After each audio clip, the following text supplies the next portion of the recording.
लड़ना हो तो दुखों से लड़े, मनुष्यों से नहीं।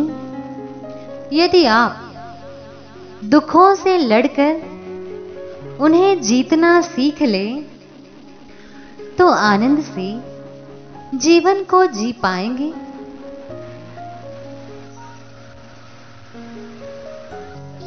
यदि मनुष्य चाहे तो अपनी शक्तियों का सदुपयोग करके दुखों से पार हो सकता है और अपने जीवन को बहुत आनंद से जी सकता है। यह तो ठीक है कि जब तक जीवन है तब तक कोई ना कोई दुख तो आएगा। जीवित रहते हुए दुखों से पूरी तरह छूटना असंभव है। फिर भी जो भी दुख जीवन में आएंगे उनसे आप लड़ सकते हैं, उनसे जीत सकते हैं। उसकी कला आपको सीखनी पड़ेगी। जो व्यक्ति उस कला को जानता है वह दुखों से लड़कर जीत जाता है और अपना जीवन सुखपूर्वक जीता है।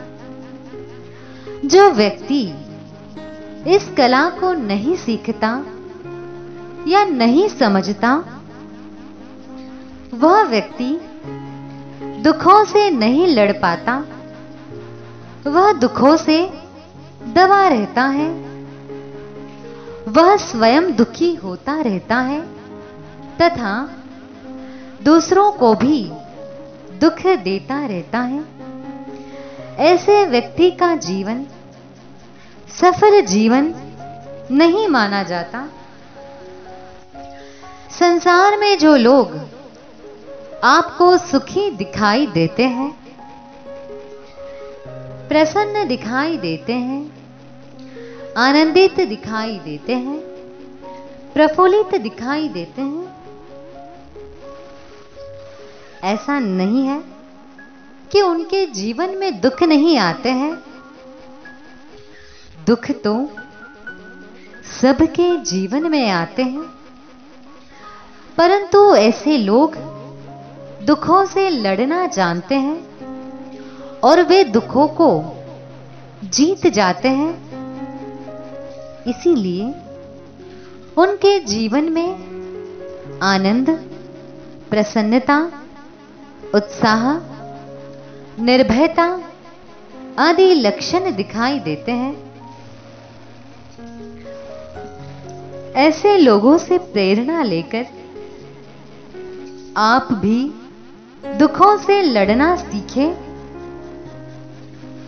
दुखों से लड़ने की विधि इस प्रकार से है कि अपने सोचने का ढंग ठीक करें।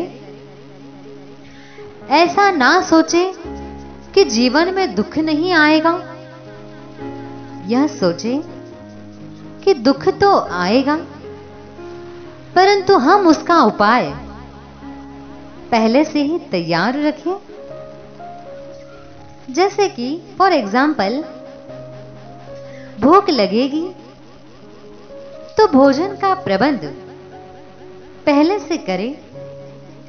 प्यास लगेगी तो आप लोग पानी का प्रबंध पहले से रखेंगे।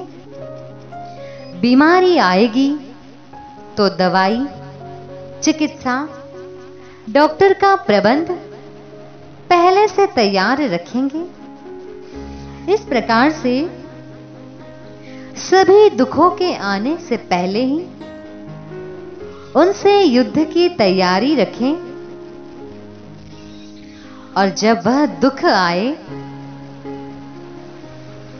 तो पहले तैयार किए हुए मन से उसके साथ युद्ध करें। आप निश्चित रूप से जीत जाएंगे। यह तो हुई भौतिक दुखों से लड़ने की बात और उन्हें जीतने की बात।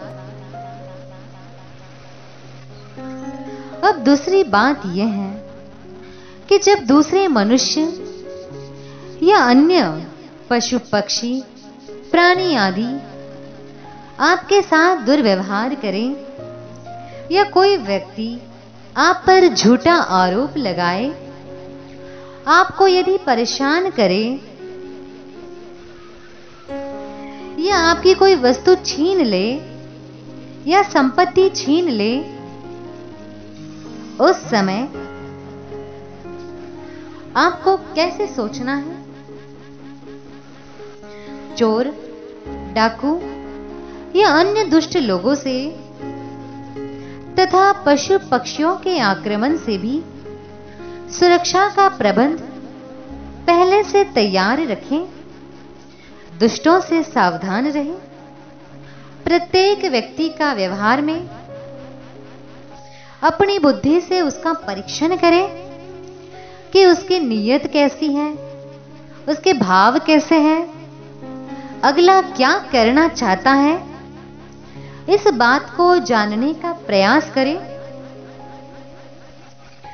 उसका आपके साथ भूतकाल में व्यवहार कैसा रहा है, वह कितना ईमानदार है, कितना सत्यवादी है, कितना झूठा, छली या कपटी है, या कितना धोखेबाज है, इत्यादि सभी चीजों का परीक्षण करें।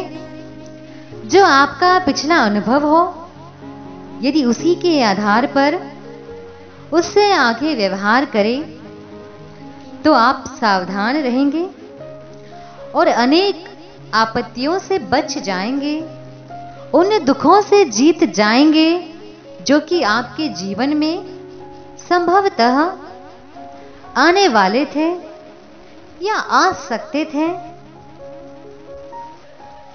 तीसरी बात है, हर व्यक्ति की बुद्धि 100% आप जैसी नहीं है।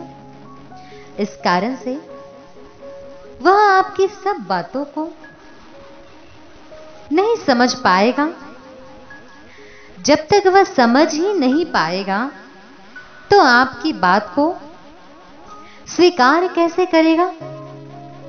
कैसे नहीं कर पाएगा। इसलिए दोनों संभावनाएं हो सकती हैं। दूसरा व्यक्ति आपकी बात को मान भी सकता है और नहीं भी मान सकता। इसलिए यदि किसने आपकी बात नहीं मानी, तब भी आपको दुखी नहीं होना चाहिए। तब दोनों बातें अपने मन में सोचे, यदि दूसरा व्यक्ति मेरी बात मान लेगा तो ठीक है, और यदि नहीं मानेगा तो अपने मन में आप ये 3 शब्द दोहरा ले, कोई बात नहीं, कोई बात नहीं, कोई बात नहीं। ऐसा मन में सोचने से आपकी शांति बनी रहेगी और आप दुखी नहीं होंगे। चौथी बात, यदि कोई व्यक्ति आपको दुख दे ही गया है, आपकी हानि कर ही गया है, तब उसे बार बार याद ना करें। किसी आपका अपमान कर ही लिया है तो उसे बार बार याद ना करें। भविष्य के लिए उस व्यक्ति से सावधान अवश्य रहें, परंतु भूतकाल की घटनाओं को बार बार याद ना करें, अन्यथा आपका दुख और अधिक बढ़ेगा। बीती बातों पर इतना ही विचार करें कि अब जो गलती हो गई सो हो गई, आगे ऐसी लापरवाही या ऐसी गलती दोबारा नहीं होगी। भूतकाल की घटना से जो आपको दुख हुआ है, यदि उसका न्याय, यदि उसका इंसाफ यह संसार में मिलता है,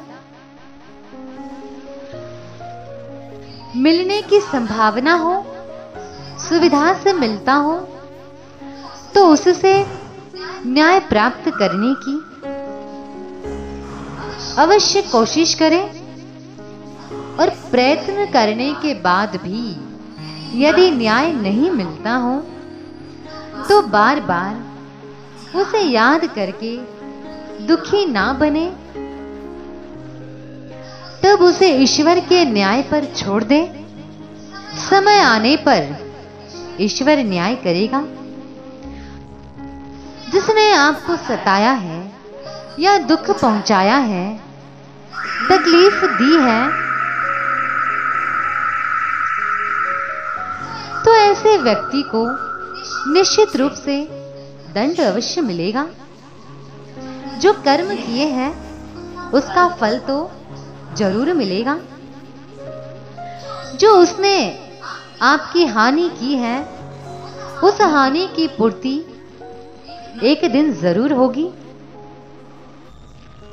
ईश्वर पर और उसके न्याय पर विश्वास रखें और उस विश्वास को हमेशा बनाए रखें। यही दुखों से लड़ने का सबसे बड़ा शस्त्र है। इन शस्त्रों का प्रयोग करें, दुखों से लड़े, उनको जीते और आनंद से जीवन जिए। ओम शांति।